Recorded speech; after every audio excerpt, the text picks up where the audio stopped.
there, folks. Welcome back to Mossy Roots Farm. So, let's discuss for a moment what kind of breed you should pick if you're going to get a cow. You know, we got food covered, we got water covered, we got some sort of a barn covered. Let's pick a breed. Well, I can show you one. Irish Dexters. This little cutie patootie is named Lucky Cow, and she's a Dexter, and she loves love, as you see by the fact that I'm touching it and it's not running from me. This one has an attitude. I think it's because she's a redhead and she really enjoys running from us and being a brat on certain occasions, and then she likes being a good show moo-moo. So Irish Dexters, I could talk about them. I have them. Why we choose them is they are automatically small framed. It is extremely difficult to find a 2,000-pound Irish Dexter. And if you can find a 2,000-pound Irish Dexter, hi, Remy, can I help you? They are generally not purebred Dexter. They are generally some cross, which is also not a bad thing. Crosses can be very helpful and very good for an operation. But they are generally a cross. Excuse me. So the reason we chose Dexters, they're extremely docile. This is Mr. Murphy. He's the bully bull. He's very nosy. He's come to say hi and attempt to eat me because he thinks I have a cube, which I do not. I did not bring any. I apologize. And his son Remy is coming up behind of me thinking I'm giving Dad a cube when I'm not. Dad's just eating me. But this is our herd bull. And you see, he's not aggressive. Now, he won't leave me alone. Yes, I know, you won't leave me alone. But I could come up here and I can touch his back quarter and he doesn't even turn to look at me. I could pet his belly and he just then turns to look at me and say, hey now. So that's why I want Irish Dexters. The bulls are extremely docile. The cows are extremely docile. This bull comes up about my waist, a little higher. Quit eating me, please, sir. Thank you. And so he would be on the bigger side because a traditional Dexter is closer to like 34 to 38 inches tall.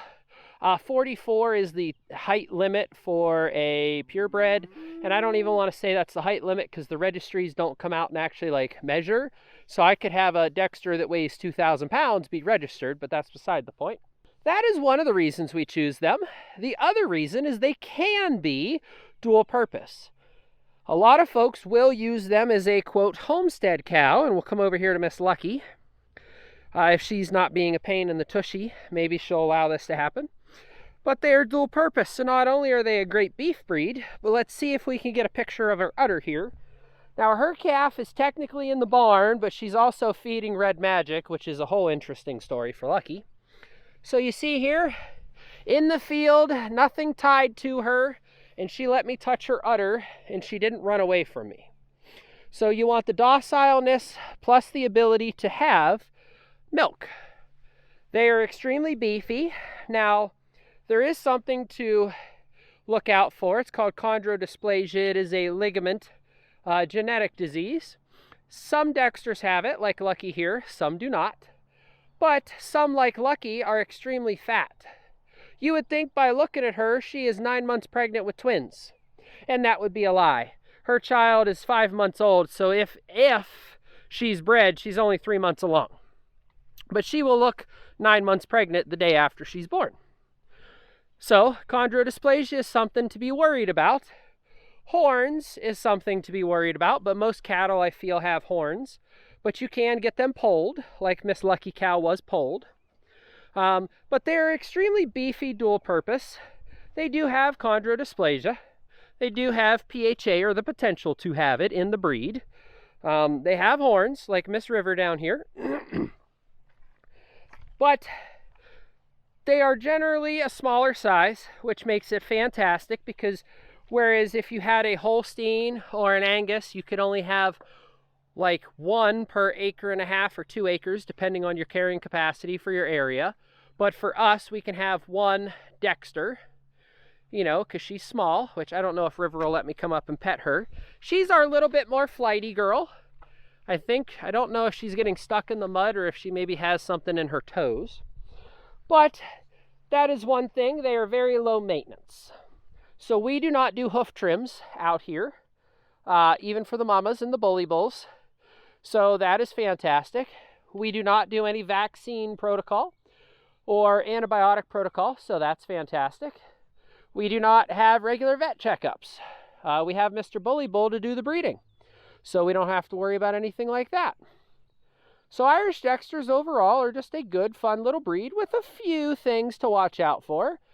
Depending on who you believe, chondrodysplasia kills a cow instantly, which is not true. She is chondropositive, and so is Lucky, and they're still alive. But good breed. Now, I also have Jerseys, so I can discuss them super duper quick. Jerseys are a dairy breed, and Mr. Pickles here will show you. He's going to look a lot different than these beef cows. He's really sunken in right here, even though he has access to good, clean, cold water that tastes delicious, by the way, because it's from our spring. And he has access to a round bale up there, which I don't know that you can see behind Mr. Bully Bull. Don't you be spunky. So he's just going to look a little different because he is a Jersey. But he is doing really well on grass. He's not had grain unless it was when he was really young, and then you give him a little bit of grain to just make sure that they stay alive, because Jerseys like to prematurely end their lives by doing stupid things like getting their heads stuck in a gate that you didn't think they could even get their heads in, or laying in a food trough and not being able to get out because they're too stupid to just stand up and end their existence that way. Yes, thank you. Very dumb of them. But these are also good. The good thing about Jerseys is they are cheap. Dexters can be found cheap. They can also not be cheap. It just depends on what your desire is. But overall, guys, I think a Dexter would be a perfect breed to start out with. They're easier. They don't eat a whole lot because they're smaller.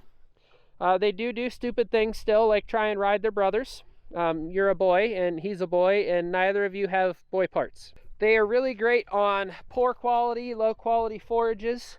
None of these guys here, but Miss Lucky Mama was eating straw when we picked her up from the previous owners. So they will survive on that, but obviously not ideal. Also not ideal that Mama is underneath of my fence eating a round bale that she's not supposed to have access to, so I'm going to change that, because that hay needs to last and they need to eat this hay before they get new hay. But she says she's a pain in the butt like that. Yeah, you too, Mr. Bully Bull. Go away. So that's a little bit about Irish Dexters. That's why we love them. That's why we have them. I can go into more details if you guys are interested on certain parts and pieces of that. So anyhow, guys, thank you so much for watching. I'll see you on the next one.